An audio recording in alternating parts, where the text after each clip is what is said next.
Bueno, pues nada, esta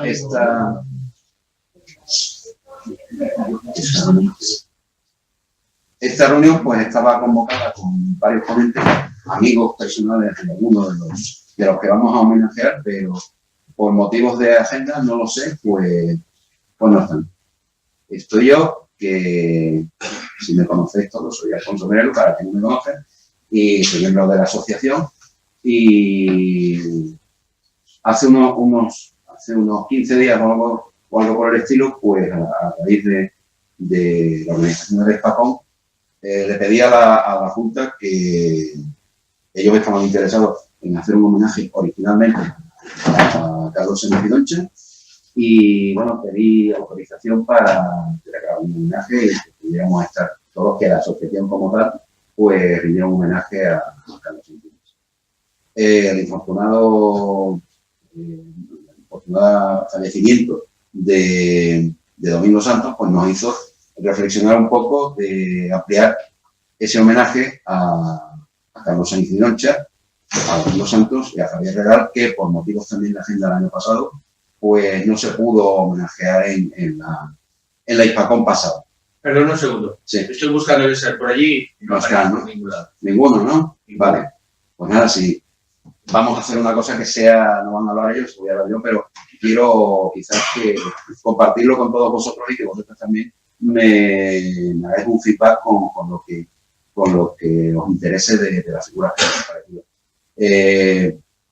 Tres personas que han influido mucho en la ciencia ficción. No realmente en la ciencia ficción, sino en lo que nosotros percibimos de la ciencia ficción, porque tanto Domingo Santos como Regal han sido, por lo menos, lo que yo considero para mí, pues maestros en el sentido que me han enseñado muchas cosas. Y supongo que este tipo de relación pues se ha establecido también con todos los que estamos aquí. Ana, pues no estabais, pero estáis. Pasar. Hombre, los veteranos también estamos aquí. Sí, bueno, pasen ustedes, señores, y siéntense por aquí. Siéntense ustedes por aquí. No, aquí a la derecha. Pues nos hemos encontrado en esa Salamanca. Pues bien saberlo. Bueno, de todos modos, yo estaba haciendo ahora mismo, podéis sentaros tranquilamente, gracias a estaba diciendo que nuestro homenaje a estos tres queridos amigos, por lo menos míos, que los conocí personalmente, se debe a que, bueno, su influencia sobre el mundo de la gente. Tanto Carlos como Javier como Pedro, pues han tenido una gran influencia. Y yo creo que además tienen una relación común entre los tres. Tanto Javier Regal comenzó a escribir por medio de Nueva Dimensión, que quizás es el alucinante máximo de estos tres personajes. Y Pidoncha también escribió en Nueva Dimensión, y por supuesto Pedro Domingo fue el máximo autor de Nueva Dimensión. Por lo tanto, ahí tenemos el nexo de unión entre los tres, y yo creo que prácticamente todo. Su influencia sobre lo que es la ciencia ficción que hemos vivido todos, pues es fundamental a través de sus antologías, de sus recopilaciones, de su revista Nueva Dimensión, de sus traducciones y de toda su actividad. Por lo tanto, es normal que nosotros como asociación pues le rindamos un gran homenaje.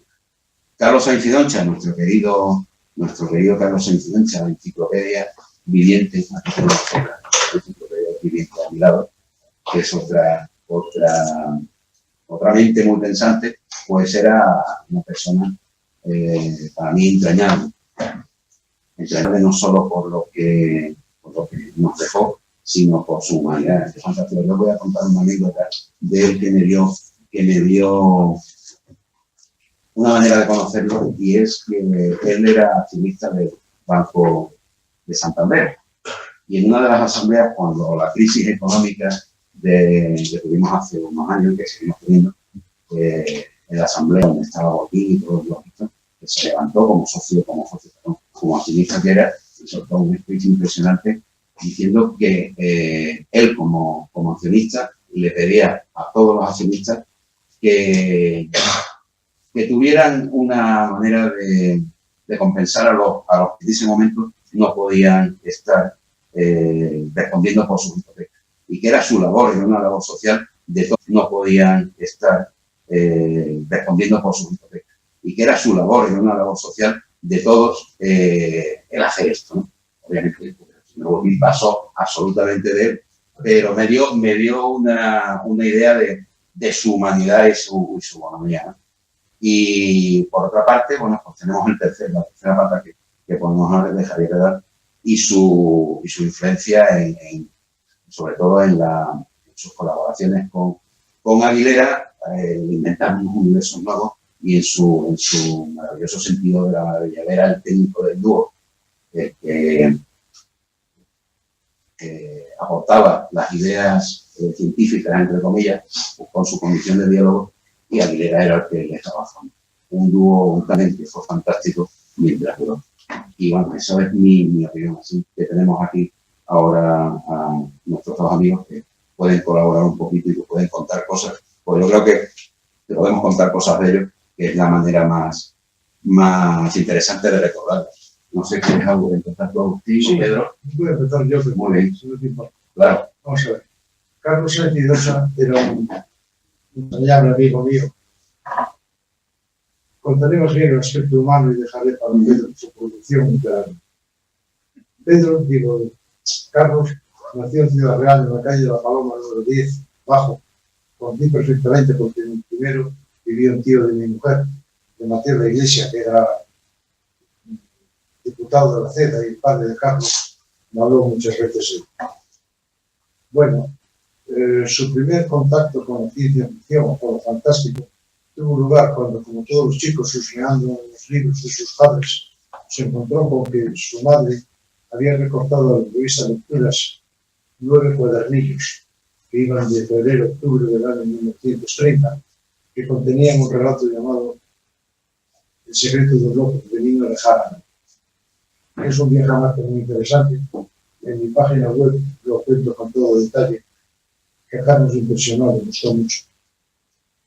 Y desde entonces pues se aficionó al género, leyó alguna cosilla de la biblioteca de su padre, algún Tarzán, alguna cosa que veía por allí. Y un día, pues se me lo ha contado él, claro, en una librería que había en el arranque de la calle de La Paloma, que iba desde una plaza central hasta la iglesia de San Pedro. Pues allí yo conozco bien Ciudad Real. Entonces, en esa librería encontró el número 1 de Luchadores del Espacio, que era una novela de la saga de los Aznar, entonces llamada Historia del Futuro, firmada por George H. White, explicado Pascual y Guido en Susache, que le gustó mucho, la compró, y entonces él, pues tenía 15 años o así, hijo único con una paga razonable, todas las semanas iba a esa librería y compraba la novela. Al llegar al número 8 o 10, ya Pascual no podía hacer una novela cada semana, se encontró con que era un tema distinto firmado por el productor. Se enfadó y no se lo llevó. Y a lo largo de toda su vida era gran comprador de ciencia ficción en español y en francés, y era muy selectivo. No era como yo, que soy un tonto coleccionista, un tonto completista. De una colección compraba lo que le interesaba. A lo mejor si eran 30 volúmenes en la colección, tenía 25. 5. Bueno, pues cuando vino a Madrid, acabó el bachillerato, a vivir en la calle de la Zambide, número 59, vivía con sus padres que tenían un piso a la derecha y vivía en la izquierda, con una inmensa biblioteca. Y seguía comprando estas novelitas en un kiosco que había cerca de su casa, donde alguna vez hemos estado juntos. Entonces, estudió físicas, se hizo meteorólogo y lo destinaron a Guinea. Allí en Guinea, cuando se fueron los españoles, tiene contado que se retiraron por una carretera que iba, un camino que iba hacia el muelle donde estaba el transporte, flanqueado a ambos lados por la Guardia Civil, que se iba retirando con ellos así como un calcetín. Pero Carlos tuvo el valor de quedarse allí con un convenio de Estados, junto con otros 11 españoles, solo se quedaron con 12. Y me tiene contado alguna discusión con Macías. Oye, Carlos, no te preocupes el día que va a hacer mañana y déjame libre el teléfono que tengo que hablar con las Naciones Unidas. Bueno, se quedó allí, como digo, 2 o 3 años y sus colaboradores, todos nativos, que llamaban cariñosamente Nubes.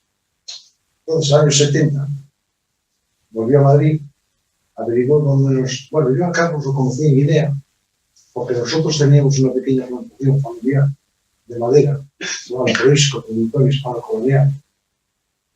Y cuando fui allí, por la curiosidad de un país africano, un médico de Villagarcía de Rosa, que es mi pueblo, me presentó a Carlos. Cuando vino a Madrid se enteró de dónde estábamos y los miembros de CLA entonces nos estábamos reuniendo en el altillo de un bar que había en la plaza de Manuel de Cerra, que sigue existiendo. Ahí estábamos Travetti, el difunto Montalbán, un chico de Madrid que no me acuerdo el nombre, también que está en mi página web, y yo Ramos, con ese porte que tenía, así, grande. Yo le sabía decir cariñosamente que tenía mandar de plantilla. Y algo de razón debía de tener, porque en un viaje que hizo a China junto con Pedro, o sea, que yo, parece ser que estaban sentados en el marco, se acercó una chinita que le dijo si le permitía sacar la fotografía, porque era la imagen perfecta del abuelo que tenía en el pueblo y un oso grande. Bueno, tenía mucho sentido de humor. Venido aquí y desde ese momento asistimos. Yo creo que yo falté a una convención y era otra, la de Granada. Todas las demás asistimos juntos, peregrinamos juntos por todas las reuniones que hubo de la asociación en Madrid. José Antonio Villanueva estuvo hablando de una de ellas, también Ignacio Romero.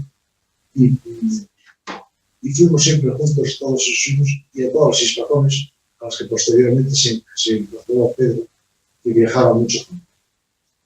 Carlos era salió a una gran labor como escritor, como ensayista, como productor, pero no solo en el campo de la ciencia ficción, tiene estudios sobre la piratería o sobre la aviación republicana, francamente interesantes. Y muchos libros que no se conocen, porque se hicieron tiradas a lo mejor de 8 o 10 volúmenes, nada más. Pues Carlos, como digo, era un viajero impenitente. Para él, la isla de Pascua es como comer un pueblo de al lado. Y yo he contado algunas veces algunas anécdotas de él, que son un poco exageradas, él me dijo, pero que tenía gracia y me las soportaba. Como que una vez en el norte de Japón, entró en un templo de observar una diosa local y lo querían ahorcar, le querían poner este lazo al cuello y salió libre diciendo que aquí en Madrid se le había aparecido la diosa y le había dicho que quería convertirlo en uno de sus adeptos, por eso había dejado hasta Japón. Y tenía, como he dicho, conmigo mucha amistad, me dejó sus cuentos primitivos que no llegó a publicar, que le llama El Erlicidoncha, y teníamos unos cuentos antirrégimen. Creo que uno va a salir de poco, es la llamada de Pacujo, similitud, analogía con la llamada de Zulu, en la que el 18 de julio del año 2036 se produce una serie de fenómenos en España muy agresivos. Aunque tiene también algún cuento antirrégimen, pues los amores de Kona, la primera dama, evidentemente no se va a poder publicar. Bueno, como digo, yo lo quería entrañablemente poner la tesis. Su padre tenía mucho interés en que se diera doctor, como era padre. Y después de hacer Derecho, Físicas, Metodología, Derecho y Criminología, hizo Ciencias de la Información, especialidad en la que se hizo. Y la tesis pues lo hizo en mi casa. Y venía con mucho gusto, aunque después al final era yo aquí en su casa, con mucha fe. Podría contar de él pues miles de cosas. Esta anécdota que has contado al Santander, que tuvo una lejana repercusión acá. Sí. Me la contado muchas veces, porque Pedro también fue profesor financiero, etc. Y lo que es su producción literaria, pues lo dejo para Pedro. Vamos a hablar de mi querido amigo Santos, Pedro Domingo Montiñón, del que puedo decir que era un amigo, porque un día que estaba con problemas, le dijo a un médico: hábleme usted este señor, Pedro Domingo. Efectivamente, en una reunión de Hispacón que hubo en Gijón, junto con la Semana Negra, me pidieron que hiciera una presentación para una colección de datos que salió de Imitando en una dimensión, con dimensión 3, y ahí aparece una biografía completa, muy completa, de Pedro, que escribí yo, que voy a pasar a mi página web, pues, como una memoria, pues, casi de inmediato. Pedro, con su afición literaria, al fantástico lo heredó de su padre, que eran ambos muy seguidores de Wenceslao Fernández Flor. Era más joven que yo, había nacido en el 42 en Barcelona, si mal no recuerdo, y que era más joven que yo porque yo ya estaba en tercero o cuarto de estudios universitarios cuando él iba al colegio y salió en Nebulae. Él cambiaba en un kiosco cerca de casa las novelas y los tebeos, precio de un real, 25 céntimos, por otro ejemplar. Y cuando salió en Nebulae, el precio de cambio subió una peseta, que además sabía que iba al ejemplar, y era para el cambio. Eso le costó más de un mes de ir de su casa, del colegio a su casa andando, para, con el dinero que ahorraba del billete de tranvía, hacer su primera adquisición. Después, como ya se dijo, surgió este contacto con Luis Vigil García y Sebastián Martínez Mas, un conducto un poco complicado, a través de un francés casado con una chica granadina, Vicky de la Cruz, que invitó un primer fanzine dedicado a la ciencia ficción española, cuando no había ningún fanzine en castellano. Bueno, se pusieron los tres de acuerdo, sacaron una revista que se llamaba La Dimensión, un curioso fanzine llamado Bronte, que creo que no queda más ejemplar que yo tengo, y después sacaron Nueva Dimensión. Voy a contar una cosa que no me he contado y que creo que no se debe comentar mucho fuera de la... Pedro hizo rápidamente carrera en una caja en Barcelona, no en la Caixa, en la que llamaban la caja de los marqueses, hasta el punto de que un joven era director de sucursal.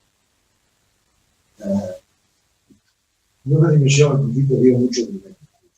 Además exigía mucho tiempo para las traducciones. Allí en el bajo de la calle, en el primero de la calle de la Merced, en los cuatro, en unas oficinas, he entrado muchas veces en el Pedro. Y la portera decía que tenía las cartas de bendiciones Doronte, y decía a señor Doronte, tengo un certificado para usted. Allí arriba estaban Vigil y Pedro, con una máquina de escribir, una fácil. Uno traducía y otro iba a escribir una máquina. Cuando se cansaban o cuando no era, intercambiaban. Sebastián Martínez llamaba así un aspecto administrativo.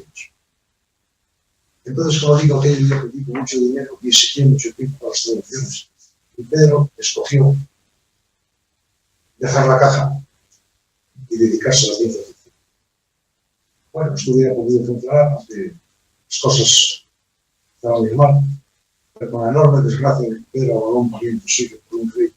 El pariente no atendió al crédito subdefinido, le quitaron las dos casas que tenían en Barcelona, derecha y izquierda, en la calle Secretario y Cababa, a dos portales de la casa en que vivía en Barcelona, y después se quitaron que vivía en una torre que tenía una organización en la secretaria. Con lo cual, un hijo suyo que vivía en Zaragoza fue destinado a otro sitio, dijo: padre, puedo dejar la casa que tengo en Zaragoza, y allí se metió para pasar de un poco tristemente de su vida, luchando por sacar revistas, colecciones, una labor que me quitaba en Alfonso, que era el director de colección, no puede hacerlo. Y ya luego pues, luchó, pero no consiguió salir adelante.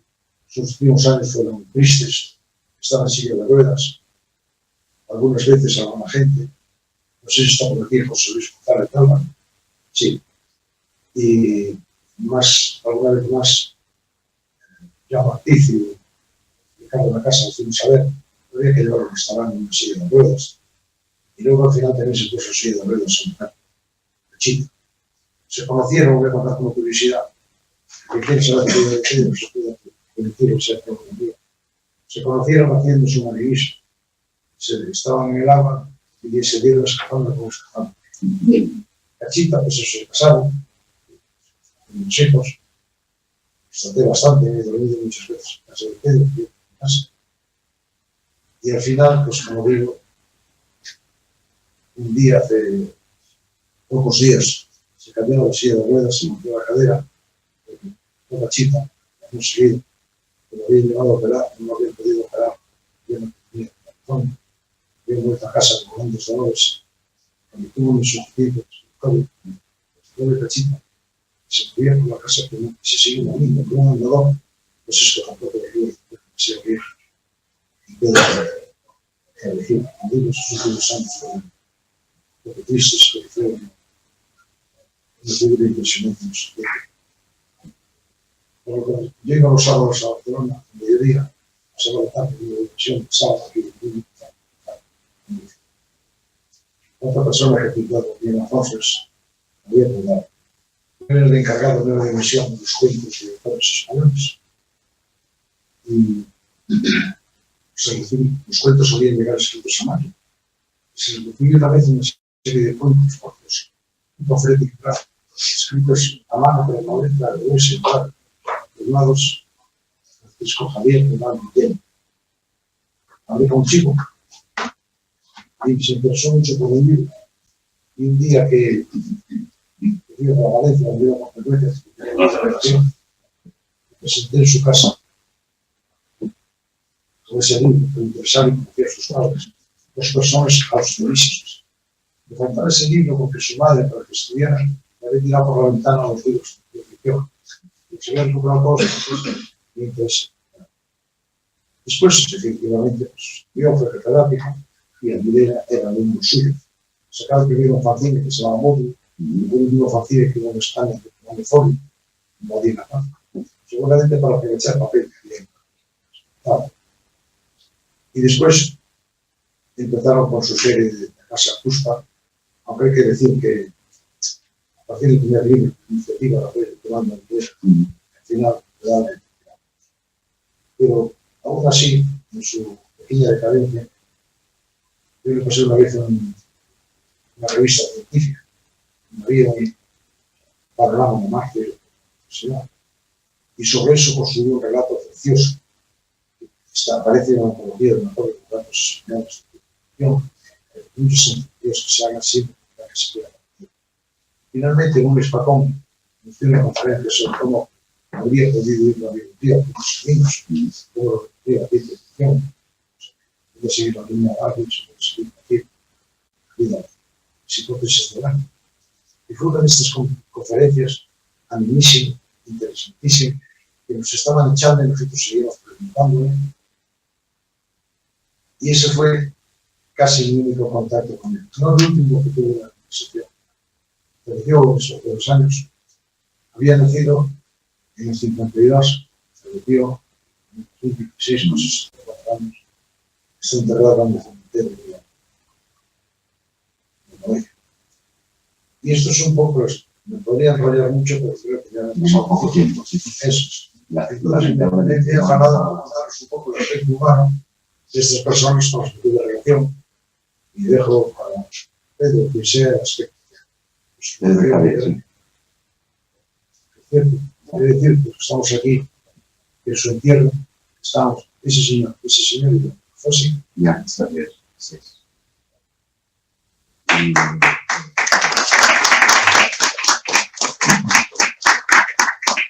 Pues, ante todo, quiero dar las gracias a la asociación y a la organización de la Hispacom por la oportunidad de dedicar este tiempo que es debido a nuestros amigos y escritores como Carlos Eciloncha, como Javier Redal, como Domingo Santos, y entonces en el escaso tiempo pues, que tengo disponible, que tenemos disponible, además me encantaría oír lo que tiene que decir Javier, que es una persona que tiene 5 minutos, que ha tenido precisamente en los últimos inmediatos años, un trato como editor con él muy importante.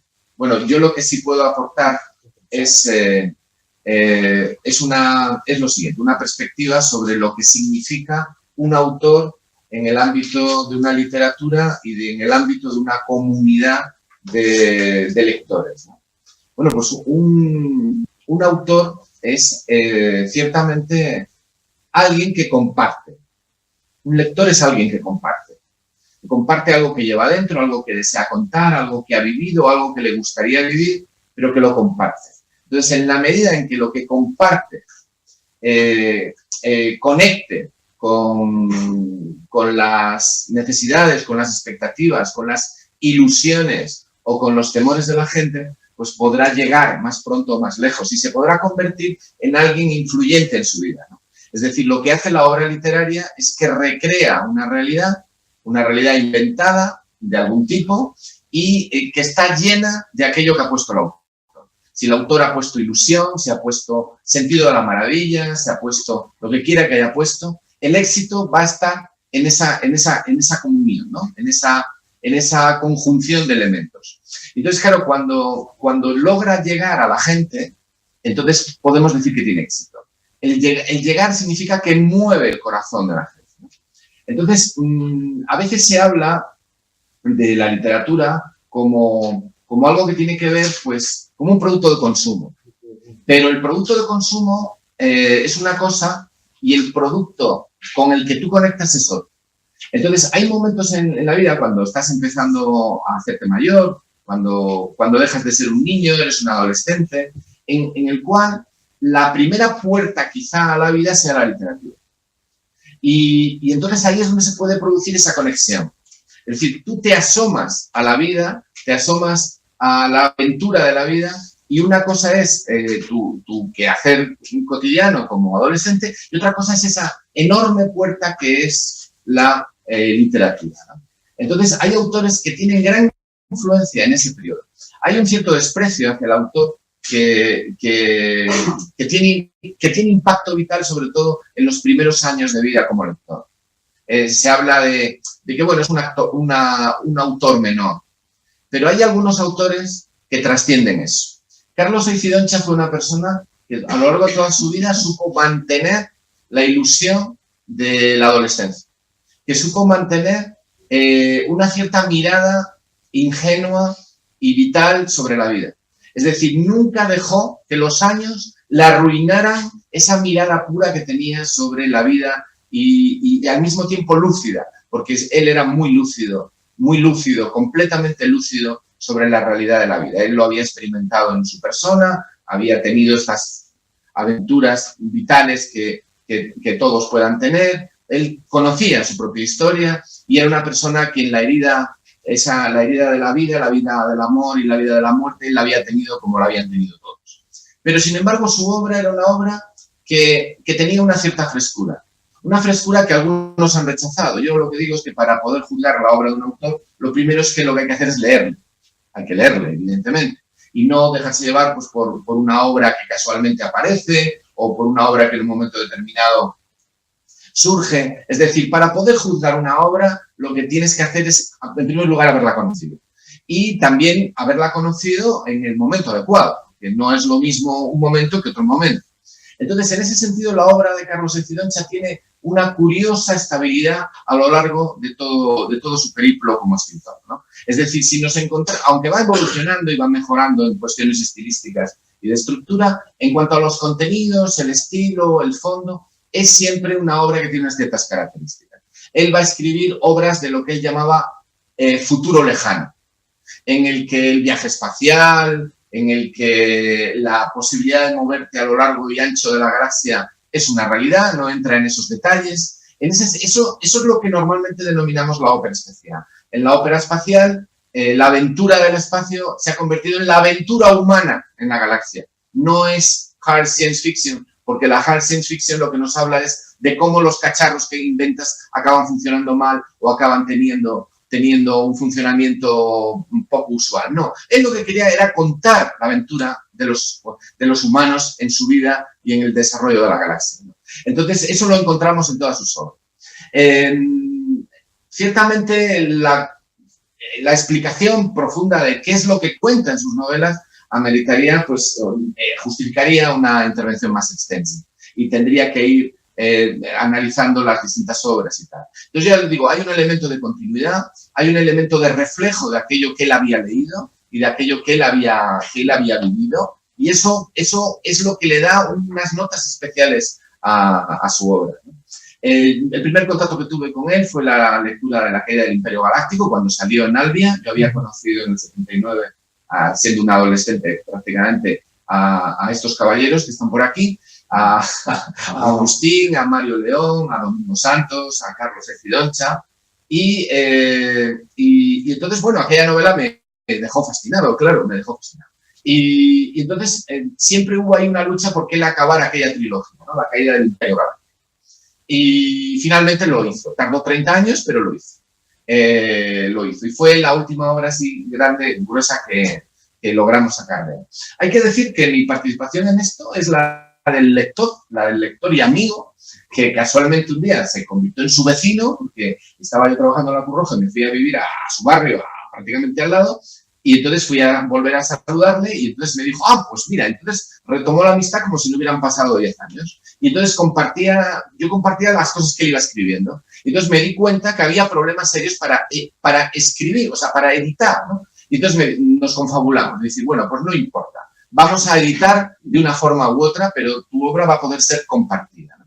Entonces de ahí nacieron, pues, las colecciones en las cuales fuimos sacando sus obras, ¿no? Yo creo que eso es una constante, es decir, prácticamente en la vida de escritor de Carlos lo que ha habido son lectores que han dado el paso de decir, no solo lo quiero compartir yo, vamos a compartirlo, porque el editor no es más que el mediador, es el mediador entre el autor y el lector final.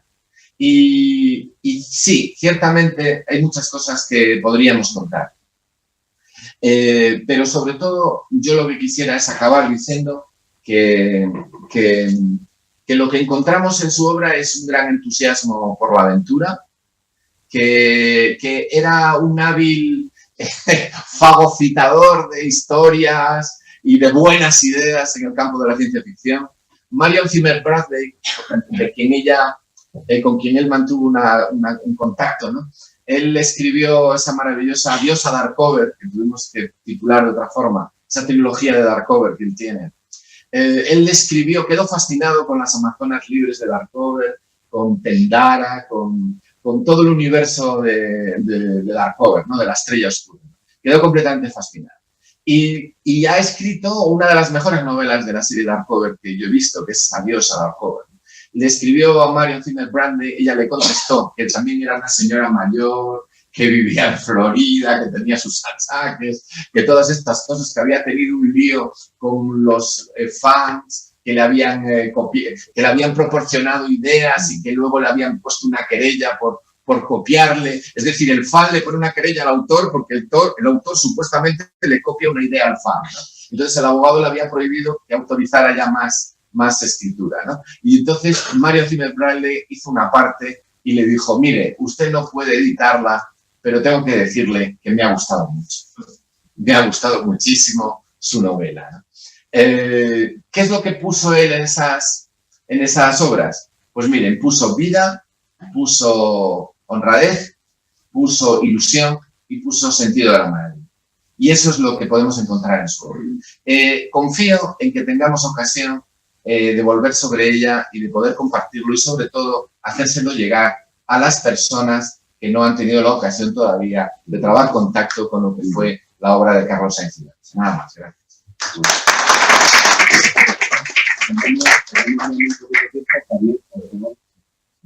Bueno, pues poco añadir a lo que han dicho mis compañeros, salvo que, bueno, que yo conocí a Carlos tan solo hace 13, 14 años, de fecha mucho más reciente que todos vosotros, y conocí personalmente, Y la verdad es que quedé fascinado porque, tal y como acaba de comentar Pedro, él era como un adolescente eterno, con la sabiduría de un hombre muy experimentado, porque lo era, porque había vivido mucho, pero seguía manteniendo como tú dices, la frescura y ese entusiasmo juvenil que además que te transmite en todas sus novelas. Ese sentido de la maravilla, que se habla mucho de él, pocos son capaces de transmitirlo como Carlos era capaz. Porque se habla del sentido de la maravilla, es ya un palabra, ¿no?, que la gente repite una y otra vez, pero realmente para transmitir el sentido de la aventura tienes que haber vivido, y para contar una serie de situaciones las tienes que haber experimentado, y Carlos lo había hecho. Se había viajado por medio planeta, muchas veces incluso contigo también, y eso se ve, sus novelas son absolutamente maravillosas, y es una pena porque es un autor a reivindicar, porque yo personalmente pienso que no se le ha dado el suficiente valor, porque él tiene muchísimo más valor del que yo creo que se le ha concedido en muchas ocasiones. Es una pena porque él no ha llegado a tener un Ignotus a la mejor novela o a la mejor novela corta. Sí lo habría merecido, tiene obras que lo habrían merecido. Y es curioso porque esa vitalidad que tenía Carlos la ha tenido hasta el final. Hasta hace un año ha estado escribiendo. Hasta hace un año ha estado escribiendo. Hace un año es cuando empezó a ponerse malito y, bueno, todos vosotros lo sabéis. Se puso malito precisamente el día que yo le iba a llevar su ejemplar de su última novela, bueno, por la que ha estado nominado este año.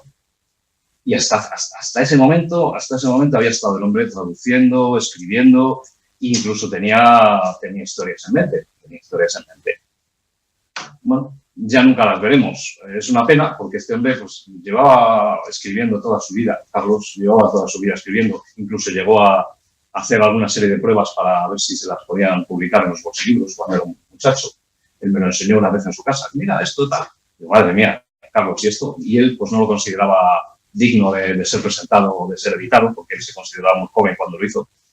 Pero lo cierto es que empezó muy pronto. Y llevaba toda la vida escribiendo. Y escribiendo bien, porque Carlos no tiene una obra mala. Entonces, pues bueno, desde aquí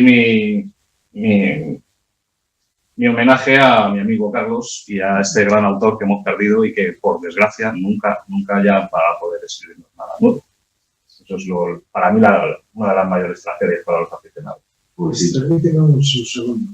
Durante una temporada larga, como 2 años, colaboró mensualmente en una revista de terror, produciendo algunos cuentos de terror fantásticos, muy poco conocidos, que son bastante interesantes. Sí, la Biblioteca Universal de Misterio y Terror. Tiene unos cuentos, algunos de índole Lovecraftiano y tal, que son formidables. Ahí escribió una parte de su obra precisamente. Yo añadiría que a mí me parece que Carlos, eso que escribía, con gran ilusión, todos sus héroes tienen algo de lo que él le hubiera gustado. Sí, bueno, y para acabar, decir que en su obra uno puede encontrar páginas absolutamente líricas. A él le gustaba muchísimo Kipling y también el Alfredo Mayo de Haraka, la película. De hecho, una gran frase que siempre repetía, no parecía de Kipling, pero no, era de la película Haraka, con Alfredo Mayo, ¿no?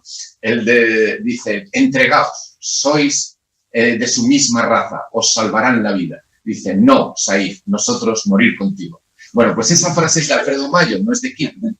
Y entonces él siempre la repetía. Recuerdo que me reventó completamente, me copió completamente una novela, me la plagió totalmente porque se la conté en un viaje en coche y luego él al volver escribió Regulares en la Senda.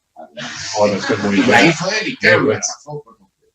Pero una página lírica que hay una página espléndida que yo desgraciadamente me he dejado el libro y no lo puedo leer porque es una página, es en la Galaxia de los Hombres Muertos, en las que hay 2 personajes. 2 personajes están en la cabina de un pequeño buque espacial y tienen ante sí la galaxia. Y entonces el personaje, el hombre, el Chevalier de Saint-Étienne, que es un aventurero del espacio, le dice al joven que está con él y le dice, mira la galaxia que tenemos. Y entonces hace una descripción de la galaxia absolutamente, no hay palabras para definirlo. Lo único que hay que hacer es leer en alto qué es lo que dice. Entonces va describiendo los colores de las estrellas, lo que los colores de las estrellas traen detrás, y luego va identificando estrellas concretas, ¿no? Canis Mayor, Sigma Draconis, la antigua Cubán, lo que puedes encontrar. Entonces dice, ¿qué mayor riqueza que esta? Entonces habla de la galaxia como un reguero de piedras preciosas, de turquesas, esmeraldas, aguamarinas, utilizando el símil de los colores de las estrellas, ¿no? Y entonces Chevalier de Saint-Étienne lo que hace es un canto a la libertad, un canto a la amistad y un canto a la aventura, porque sabemos que al final de la vida a todos lo que nos espera es un final. Pero como decía Carlos e insistió en ello en los últimos días, yo he hecho todo lo posible por conocer bien al menos un planeta de esta galaxia. Y creo que eso lo consiguió bastante.